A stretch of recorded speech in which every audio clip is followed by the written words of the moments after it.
सुनो भाग्यवान, अरे क्या हिसाब किताब में लगी रही हो, क्या कर रही हो? अरे जी, कैसी बात है? तो राशन खत्म हो गया, इसी के लिस्ट बना रहे हैं। सुनो, एक काम करो, तुम चले जाओ राशन वाले की दुकान पे और वहाँ से जो लेना होगा ना ले लेना। घंटे 2 घंटे लगा दो भी तब भी कोई दिक्कत नहीं है। अरे मैं अभी नहीं जाऊंगी, बहुत धूप है, शाम को जाऊंगी। अरे सुनो, आपको कुछ चाहिए क्या? अरे नहीं नहीं, मुझे कुछ नहीं चाहिए। मुझे तो खाली दिमाग खराब हो गया, ये बाहर जा ही नहीं रही, सारी के साथ मस्ती कैसे करूँ? क्या हो गया जी, काम खत्म हो गया? लैपटॉप का बैटरी डिस्चार्ज हो गया, जरा चार्जर लेने जाता हूँ। हम लेके आते हैं। अरे भगवान बैठो, कितना मेहनत करोगी? वैसे ही मेहनत मेहनत कर करके तुम पतली हो गई हो, समझी? मैं जा रहा हूँ, खुद ही चार्जर ले आता हूँ।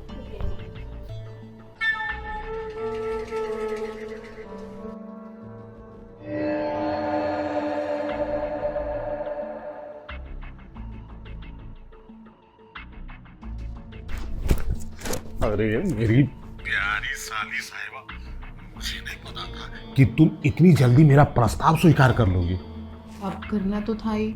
आपने धमकी जो दी थी कि अगर मेरी बात नहीं मानी तो वापस गांव भेज दूंगा, तेरा कॉलेज छुड़वा दूंगा और तो और तेरी पॉकेट मनी भी बंद कर दूंगा। अरे वो तो मैं तुम्हें सिर्फ पटाने के लिए धमकी दिया था। अच्छा हुआ मेरी धमकी का असर तो पॉजिटिव आया ना। बहुत अच्छा फैसला लिया। अब देखो, वैसे भी इतनी सुंदरता को रख के बर्बाद क्यों करोगी? थोड़ा सा जीजाजी पे प्यार लुटा दोगी तो जीजाजी तुम्हारा एहसान जिंदगी भर नहीं भूलेगा, समझी? अच्छा, इसका मतलब आपने मुझे स्टडीज के लिए नहीं बुलाया, आपने मुझे अपनी इच्छाएं पूरी करने के लिए बुलाया है। अब समझी ना तुम मेरे मन की बात। देख प्रीति, मैं तुझे बताता हूँ, जब मैं तेरी बहन से ब्याह करने गया था, अरे तब मेरी नज़र तुझ पे पड़ी थी। अगर तू उस समय मेरी उम्र की होती ना तो मैं तुझसे ब्याह कर लेता। अरे कितनी क्यूटी क्यूटी लग रहा है तेरी। मुझे तो जी किया कि भरी स्टेज पे उठा के तुझे पप्पी उपी ले लूँ, लेकिन क्या करता, थोड़ा सा मान मर्यादा का ध्यान रखना पड़ता है ना। लेकिन मेरी तपस्या आज सफल हो गई। मेरी साली बच्ची से अब जवान हो गई है और इस लायक हो गई है कि जीजा को सहयोग भी कर सकती है बेड पे। पर जीजू, दीदी आपसे इतना प्यार करती है और आप होगी उनकी आज़ादी का फ़ायदा उठा रहे हो, उनके साथ गलत कर रहे हो आप ये। जानती हो, तुम्हारी बहन का मेरे ऊपर जरा सा भी ध्यान नहीं है। अरे पति को क्या सिर्फ रोटी भात चाहिए, उसे पत्नी का सुख नहीं चाहिए। अब तुम्हारी बहन ना बुढ़ी हो गई है, मतलब मुझे जो चाहिए वो दे नहीं पाती है, और तुम इस लायक हो गई हो कि मेरी इच्छा पूरी कर सकती हो। देखो, अब तुम्हें तो कोई एतराज नहीं है ना? तो पर जीजू, दीदी भारी है। मैं बोल दिया हूँ कि चार्जर लेने आया हूँ। वैसे भी घर के हिसाब किताब में लगी हुई है, उसको 15-20 मिनट आधा घंटा तो लग ही जाएगा। तब तक इस मौके का फायदा तो उठाने दो मेरी साली साहिबा। शर्मा जी, दीदी, क्या हो रहा है यहाँ पे? अरे कुछ नहीं हो, वो मैं तुम्हारी बहन से ये पूछ रहा था कि पढ़ाई लिखाई में किसी तरह की कोई दिक्कत तो नहीं है। बस वही दिक्कत परेशानी के बारे में पूछ रहा था। अब प्रीति, जरा बताना अपनी बहन को। दीदी देखना कितना बेशर्म आदमी है, अभी भी आंख मार रहा है मुझे। मैंने ना आपकी सारी करतूत दीदी को बता दी। जो जो अभी आप यहाँ पे हरकत कर रहे थे ना, वो सारी बातें दीदी ने सुन ली। दीदी, हाँ बेटा, मुझे ना आपसे कुछ बात करनी थी। बोलो। जीजू कहाँ है?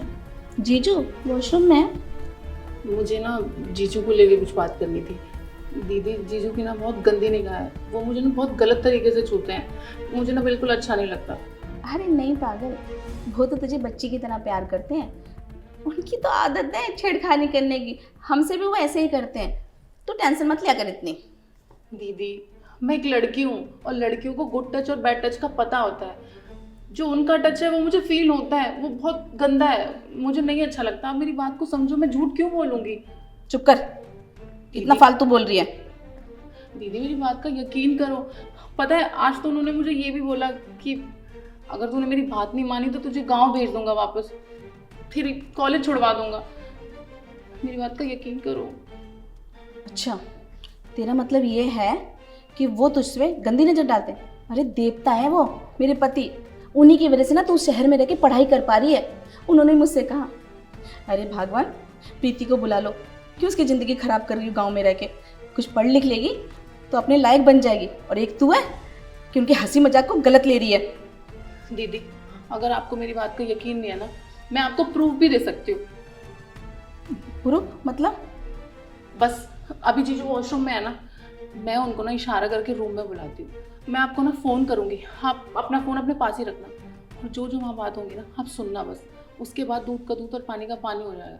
फिर अगर मैं गलत निकली तो जो आपको सही लगे वो मेरे साथ करना। ठीक है, बस तेरे पास ना एक यही मौका है। अगर तेरी बात झूठ निकली ना तो तू तो गई गांव हमेशा के लिए। अटैची पैक कर लियो। ठीक है, अब जा यहाँ से। ओए प्रीति, जबान संभाल के बात कर। और तू कैसी औरत है, तेरे सामने तेरे पति के चरित्र पे तेरी छोटी बहन लांछन लगा रही है और तू चुपचाप खड़ी होकर इसका समर्थन कर रही है, हा? अरे चुल्लू भर पानी में डूब मर।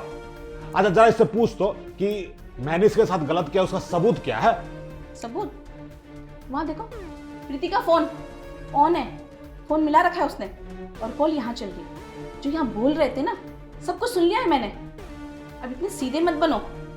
अरे देवता मानती थी आपको, भगवान समझ लिया था कि कितना अच्छा पति मिला है मुझे, कि मेरी बहन की जिंदगी के बारे में सोच रहा है, उसको पढ़ाएगा लिखाएगा, सारा कुछ खर्चे उठा रहा है। मैंने सोचा कौन से पुण्य करे जो ऐसा पति मिला, पर गलत थी।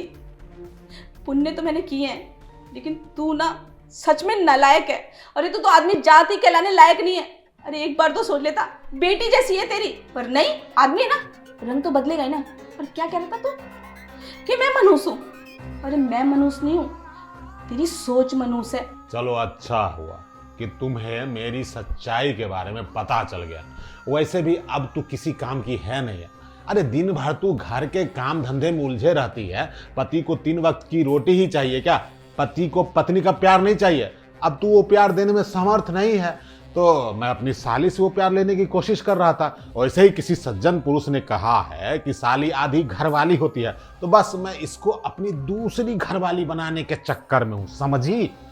कितने बेशर्म हो आप, अभी भी आपको शर्म नहीं आ रही? और किस महान आदमी ने बोला है कि साली आधी घरवाली होती है? साली छोटी बहन भी तो हो सकती है, बेटी भी तो हो सकती है, लेकिन तुम जैसे इंसान होते हो ना जो साली को सिर्फ गंदी नजर से ही देखते हो। अरे बस कर प्रीति, तू भी क्यों मुंह लग रही है इस आदमी के? इसकी तो नजर ही शुरू से तेरे ऊपर गंदी थी। सुना नहीं तूने, बचपन से एक नजर में तेरे को पसंद कर लिया था। तेरी बहन से तो बस ऐसे ही शादी कर ली। अरे अपने चक्कर में ना औरतों की जिंदगी मत खराब किया करो। अरे नहीं पसंद तो मुंह पे कहना सीखो, पर नहीं, दिल में तो मैल लेके बैठे हैं ना कि एक नहीं तो दूसरी सही। ठीक है, तुम्हें तो मैं बताती हूँ, मनहूस हूँ ना, अभी मनहूस सूरत तुम्हें मिलेगी एक बार और देखने को, लेकिन कोर्ट में डिवोर्स पेपर के साथ। अरे देखो भगवान, जीजा साली में इस तरह का छोटा मोटा रसमंजरी हो जाता है। अब इतनी सी छोटी बात को तुम कोर्ट में लेके जाओगे? अरे पत्नी वो होती है जो पति की गलती को छुपाए, ना कि पति की गलती को पूरे समाज में ढोल पीटे। दीदी इस इंसान के ना बातों में बिल्कुल मत आना। ये एक नंबर का घटिया आदमी है, जो एक बार गंदी हरकत कर सकता है वो बार बार गंदी हरकत करेगा। इसकी बातों में आने की बिल्कुल जरूरत नहीं है। हाँ प्रीति, तू बिल्कुल सही कह रही है। मैं ही बेवकूफ थी जो इसकी बातों में आ गई, पर अब नहीं, मैं तुम्हें कभी माफ नहीं करूंगी। अरे भगवान, मुझसे गलती हो गई, मुझे माफ कर दो ना, और इस मामले को यही खत्म करो। देखो मैं तुम्हारी कसम खा के कहता हूं कि आज के बाद मैं अपनी साली को साली ही समझूंगा, उसे बीवी बनाने की कोशिश नहीं करूंगा। अरे बस बहुत हुआ, जा रही हूं मैं, चल बेटा। अरे ये साली के चक्कर में नहीं पड़ना चाहिए। सच कहा है किसी ने, औरत का चक्कर बहुत खराब होता है। बताओ, इस साली ने मुझे पूरा आश्वासन दिया कि मैं वो करूंगी जो आप चाहेंगे, और जब मैं अपनी मन की मुराद पूरी करने आया उसके पास, तो ये बात उसको अपनी दीदी को बताने की क्या जरूरत थी? अब तो मेरी हालत हो गई है धोबी के कुत्ते की, ना घर के रहा ना घाट का। अब क्या करूं? साली तो आई रहे हाथ में, और जो बूढ़ी बीबी थी वो भी चली गई। एक काम करता हूं, मना खिलाता हूं। अरे भाग्यवान सुनो ना,